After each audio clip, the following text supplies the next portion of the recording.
Everyone and welcome back to my channel. তো আজ আমি বুঝতে পারছিলাম না যে বিশ্বকর্মা পূজা ছিল না দুর্গা পূজা ছিল। সেটা কেন বলছি, পুরো ভিডিওটা দেখো তাহলেই বুঝতে পারবে।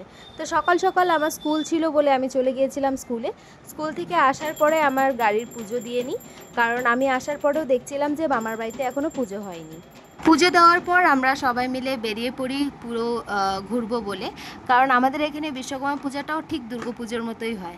সেটা হচ্ছে তোমরা ভিডিওতে দেখলে বুঝতেই পারবে যে কতটা সেদিন ভিড় ছিল, মানে কালকে এতটা লোক হবে সেটা আমি কোনোদিনও ভাবিনি। অ্যাকচুয়ালি আমি কোনোদিনও বিশ্বকর্মা পুজোতে ঘুরতে বের হই না, তো কালকে হচ্ছে দিদিরা যেতে চেয়েছিল, যার জন্য সবাই মিলে একসাথে চলে গেলাম। আর এটা ছিল প্রথম প্যান্ডেল, যেটা আমাদের পাওয়ার গ্রিডের পুজো।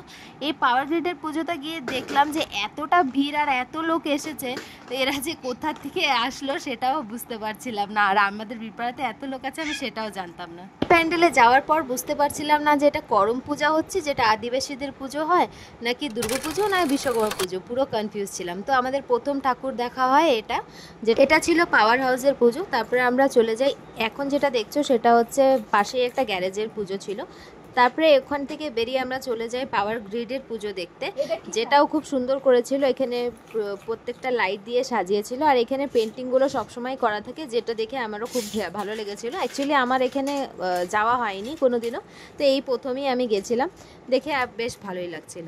তারপরে এখানে আমরা প্যান্ডেল দেখার পরে আমরা দেখলাম যে সবাই সুন্দর করে বসে খিচুড়ি খাচ্ছে, তো আমরাও ভাবলাম যে আমরাও খিচুড়ি খেয়ে নিই।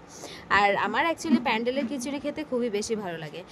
তো এখানে ঠাকুর দেখে নেওয়ার পরে আমরাও খিচুড়ি খেয়ে নিলাম। খিচুড়ি খেয়ে নিয়ে তারপরে আমরা বাড়িতে চলে আসি।